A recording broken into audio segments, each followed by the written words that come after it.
Hello, कसे आहात? आज आपण बैठक स्थितीमधील पर्वतासन हे आसन पाहणार आहोत. जे आसन आपण आपल्या वर्गाच्या शेवटी आपण हे आसन करत असतो स्ट्रेचिंगसाठी. तर हे आसन करत असताना सर्वप्रथम आपल्याला पद्मासनामध्ये बसायचं आहे. पद्मासन घातल्यानंतर दोन्ही हात वरती नमस्कार मुद्रेमध्ये ठेवायचे आहेत. हात व्यवस्थित स्ट्रेच करायचे आहेत. दोन्ही हाताचे दंड कानाला चिकटलेल्या अवस्थेमध्ये ठेवायचे आहेत.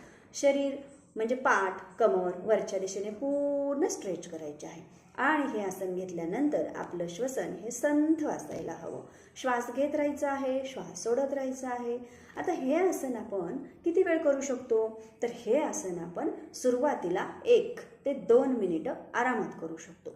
मग जसं जसं आपलं स्ट्रेचिंग वाढेल, आपली क्षमता वाढेल, तसं तसं हे आसन आपण वाढवू शकतो.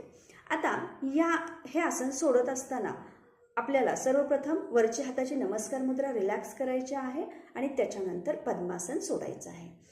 आता या आसनाचे फायदे काय आहेत? हे आसन केल्यामुळे ज्यांना सर्वायकल स्पॉन्डिलायटिस असेल, पाठीच्या मणक्यांचे त्रास असतील, ते त्रास हळूहळू कमी होण्यासाठी छान मदत होते.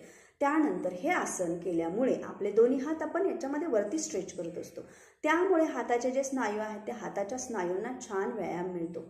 त्यानंतर हे आसन केल्यामुळे आपल्या संपूर्ण बॉडीचं जे आहे ते रिलॅक्सेशन होतं. कारण एका सरळ रेषेमध्ये आपण बॉडीला ताणलेलं असतं आणि पुन्हा सावकाश आपण रिलॅक्स करत असतो.